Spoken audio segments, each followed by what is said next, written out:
மீதியானிலே மோசே ஆறுதலையும் புதிய ஆரம்பத்தையும் கண்டார். அவர் ஒரு கிணற்றின் அருகே அமர்ந்திருக்கும் பொழுது அங்கு அவர் மீதியான் ஆசாரியனின் 7 குமாரத்திகளை சந்தித்தார்.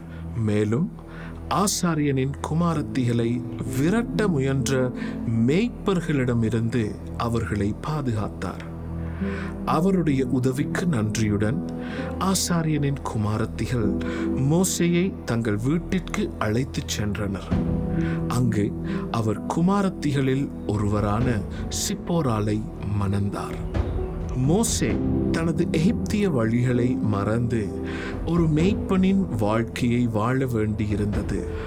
அவர் பார்வோனின் அரண்மனையின் ஆடம்பரத்திலிருந்து தனிமையாய் பாலைவனத்தில் ஆடுகளை மேய்க்கும் எளிமையான வாழ்க்கையை வாழத் தொடங்கினார். இஸ்ரவேலின் தலைவராக அவரது எதிர்கால பாத்திரத்துக்காக அவரை வடிவமைக்க இந்த மாற்றம் மோசேக்கு மனத்தாழ்மை, பொறுமை மற்றும் தேவன் மீது அசையாத நம்பிக்கை ஆகியவற்றை விருத்தி அடைய செய்தது. எகிப்தில் இளவரசராக இருந்த மோசே இப்போது மீதியானில் தாழ்மையான மேய்ப்பனாக இருக்கும் காலத்தில் ஒரு புதர் வெந்து போகாமல் அக்கினியால் எரிந்து கொண்டிருக்கும் அற்புதமான காட்சியை கண்டார்.